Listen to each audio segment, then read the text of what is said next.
अस्सलाम वालेकुम फ्रेंड्स, आज की इस वीडियो में हम देखेंगे कि नंबर सिस्टम का कौन कौन से इंपॉर्टेंट क्वेश्चन है।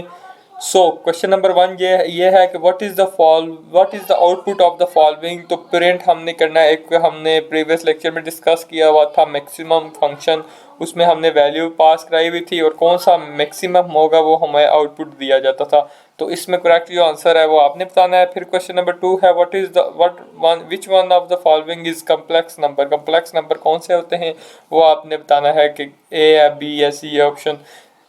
तीसरा क्वेश्चन जो है what is the output of the following. x is equal to 10 है, फिर x plus is equal to जो है वो है 10.0 है। इसके बाद x माइनस इक्वल टू 5.01 है।